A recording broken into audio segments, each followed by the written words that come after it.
My guess is that the most enduring part of the '60s in terms of legacy is the music.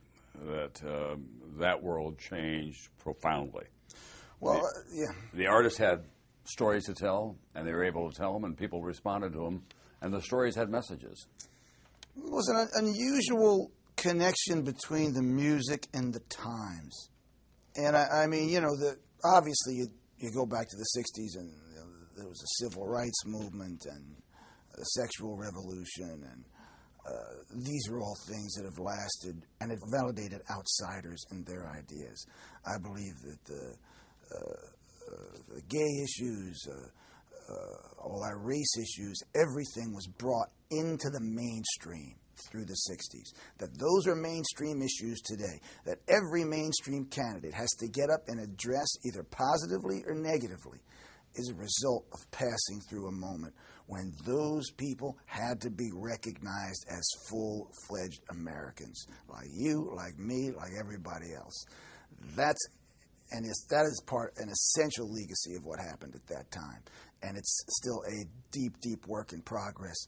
But man, it's happening. The result for me as an adult became an unusual thing, in that I was a part of the culture and consciousness raising, both political and personal, of the '60s. And I think when you see the E Street Band, it's symbolic of those two worlds.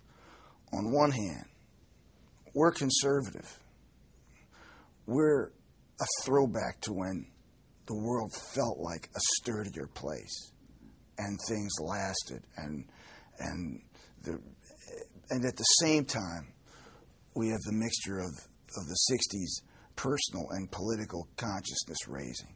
So we sort of strangely mix those two things. Well, it's working class. It's a message from how you grew up. I found one leg rooted in the place that I came from, and another leg reaching out for the rest of the world that I felt I needed and wanted. And so I was kind of, and I think there were a lot of other people like that who sort of ended up on both sides of the fence, I embraced a lot of the social changes and the civil rights and freedom of thought and freedom of speech, and the idea of a more diverse society. Those things were important. Do the '60s in some ways seem like they were just yesterday, and in some ways seem like they're ancient history? It's incredible that I don't know if it's a testament. I mean, all the music that was made then is also very lasting. And the '60s didn't invent storytelling, and it didn't invent intense, passionate music or even music that was socially conscious. But there was when whatever rock and roll was given a name and set free,